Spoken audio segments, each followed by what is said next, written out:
پوچھئے آج یہ بنیا کلے سیٹ ہو گیا، ان کو لات مارنے لگے، اپنی منطق اپنا دماغ دوڑانا شروع کر دیا۔ یاد رکھیے حدیث غلط نہیں ہے، آپ غلط ہیں میرے بھائیوں۔ ہوتا یہی ہے کہ کلام غلط نہیں ہوتا، اس سے مراد لینے میں غلطی ہو جاتی ہے، اس کا معنی سمجھنے میں غلطی ہو جاتی ہے، اور کبھی کبھی ایسا ہوتا ہے کہ اس کا کئی معنی ہی ہوتا ہے اور وہ ان سارے معنوں پر حاوی ہوتی ہے۔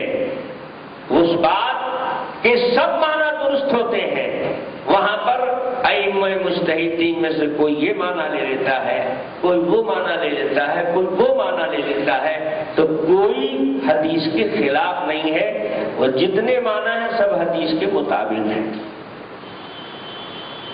اب یہاں آپ کو لوگ بیوقوف بنائیں گے، کہیں گے صاحب اس امام کے نزدیک ایسے ہے، اس امام کے نزدیک ایسے، اس امام کے نزدیک ایسے، تو حق تو کوئی ایک ہی نہ ہوگا، چاروں کیسے حق ہو جائے گا؟ یاد رکھیے یہ گھپلا ہے، دھوکا ہے، حق ایک ہی نہیں ہوا کرتا ہے، حق بہت ہوتا ہے۔ ان کو چارگی میں بہت بجھا رہا ہے، عجوبہ ہو گیا۔ ہم تو کہتے ہیں کہ لاکھوں حق ہوتا ہے۔ کیوں بھائی؟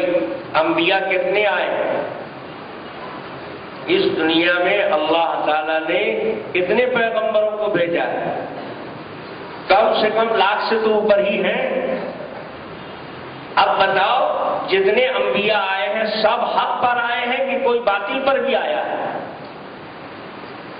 1,24,000 نبی ہیں اور سب حق پر ہیں، تو حق 1,24,000 ہو گیا تو کوئی تعجب کی بات نہیں ہوئی، اور چار ہی میں ان کو سمجھ میں نہیں آ رہا کہ چار کیسے حق ہو گیا۔ اور اگر ہمت ہے تو کہہ دو کہ 1,24,000 میں فلانے ایک حق پر تھے اور باقی سب ناحق پر تھے۔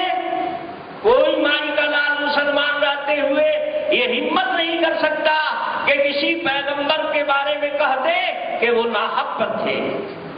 پتہ لگا کہ حق ہمیشہ ایک نہیں ہوتا ہے۔ ایسے بھی نہیں سمجھ میں آئے تو دیکھو آپ میں سے بہت سے لوگ سعودی ریجیکٹ ہوں گے، ایسے بھی لوگ ہوں گے جو سعودیہ میں ملازمت کرتے ہوں گے یا کبھی کرتے تھے، وہاں سے ہو کر آ گئے، اور اگر آپ سعودی نہیں گئے تب بھی مکے مدینے میں خاص کر جو رمضان مبارک میں یا حج کے موقع پر نماز ہوتی ہے اس کو ٹی وی پر براڈ کاسٹ کیا جاتا ہے۔ آپ ٹی وی میں دیکھ لو، خانہ کعبہ کے چاروں طرف سے صف لگتی ہے، بیچ میں بیت اللہ شریف ہے، ادھر بھی صف، ادھر بھی صف، ادھر بھی صف، ادھر بھی صف، تو چاروں طرف کی صف کا رخ پورے خانہ کعبہ کی طرف ہوتا ہے کہ ایک دیوار کی طرف ہوتا ہے؟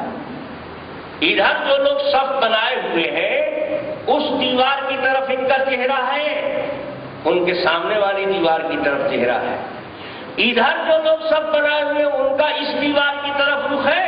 نہیں، اس دیوار کی طرف رخ ہے۔ اور جو اس طرف کھڑے ہیں ان کا نہ اس دیوار کی طرف رخ ہے نہ ادھر دیوار جو ان کے سامنے دیوار ہے، چاروں طرف کی چاروں ایک ایک دیوار کی طرف رخ ہے۔ تو کس کی نماز ہوئی اور کس کی نہیں ہوئی؟ ایک کے نہ حق ہوگا، باقی تین تو ناحق ہوگا۔ کوئی مائی کا لال ہمت کر کے کہہ دے کہ اس میں ایک ہی والا حق پر ہے اور باقی تین ناحق پر ہے۔ اگر چاروں قبلے کی طرف ہے اور چاروں حق پر ہے اور چاروں کی نماز درست ہے تو چار امام چاروں حق پر ہونا کیا تعجب کی بات ہے؟ اور اس میں کون سی ایسا باریک مسئلہ ہے کہ جو سمجھ سے باہر ہے؟ سمجھ سے باہر نہیں ہے، لوگ آسانی سے سمجھ الٹتے ہیں، آپ کو دھوکہ دیتے ہیں۔ یہ سب چالیں ہیں ان کی، جو لوگ ان کی چالوں سے واقف نہیں ہیں وہ بیچارے بڑے آسانی سے دھوکے میں آ جاتے ہیں۔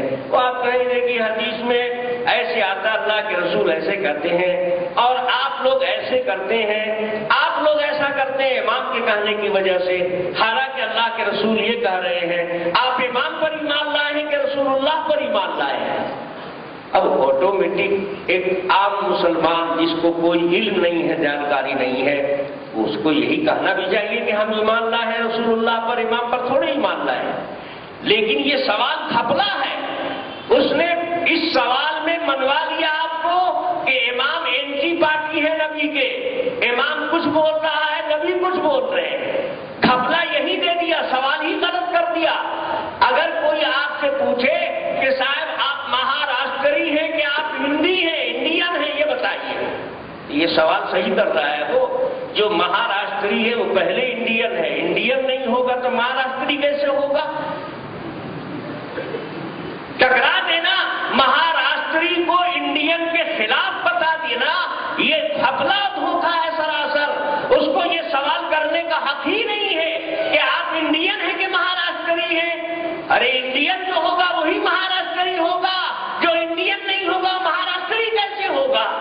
امام کا ماننے والا نبی کا ماننے والا ہے، امام نبی کے راستے کی تشریح کرتا ہے، نشاندہی کرتا ہے۔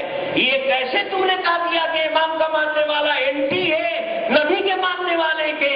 نبی کا ماننا انڈین ہونا ہے، اور حنفی گویا مہاراشٹری ہے، جو حنفی ہے وہ انڈین ہے، انڈین کے خلاف نہیں ہے۔ تو سوال کرنے والا کس انداز سے گھپلا دیتا ہے، یہ آپ کے سمجھ کی چیز نہیں ہے، اس کو اہل علم علماء سمجھتے ہیں، وہ فوراً چور پکڑ لیں گے۔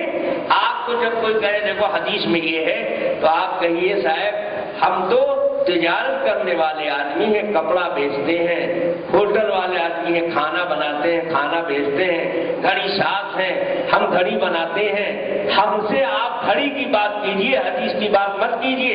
حدیث کی بات کرنا چلیے مدرسے میں عالم سے بات کیجئے، وہاں چل کے حدیث دکھائیے، کبھی نہیں آئے گا، کبھی نہیں آئے گا، کیونکہ اس کو تو چوری کرنا ہے، دھوکہ دینا ہے۔ حدیث کس کو دکھائے گا؟ ہوٹل میں بیٹھ کر حدیث دکھائے گا۔ حدیث ہوٹل میں اخبار میں پڑھنے کی چیز؟ سوچو، ہمارے یہاں حدیث پڑھائی جاتی ہے تو اس کے لیے 8 سال پہلے اسٹڈی کرائی جاتی ہے، پہلے 8 سال طالب علم میں اتنی صلاحیت پیدا کی جاتی ہے کہ اب وہ حدیث ہاتھ میں لینے کے لائق ہو جائے۔ 8 سال کے بعد تب اس کو کوئی حدیث کی کتاب دی جاتی ہے، گویا 8 سال اس سے محنت کرا کر اس لائق بنایا جاتا ہے کہ اب یہ حدیث سمجھے گا۔ اور ان کے ہاں 8 دن بھی محنت کرانے کی ضرورت نہیں ہے۔ اردو کا چھوٹا سا کتاب چلے لیا، بخاری شریف، حدیث، اخبار سے بھی بدتر اور گھٹیا بنا دیا حدیث کو۔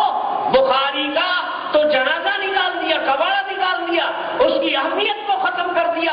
جو اخبار صحیح سے ڈھنگ سے نہیں سمجھتا وہ بخاری سمجھنے لگا اور بخاری کا حوالہ دینے لگا۔ میرے بھائیوں، بخاری پڑھنے پڑھانے کے لیے 8 سال 10 سال پہلے اس کی اہلیت پیدا کی جاتی ہے۔ مدرسوں میں نصاب آپ دیکھو کہ سب کے بعد حدیث کا نمبر آتا ہے۔ کیوں؟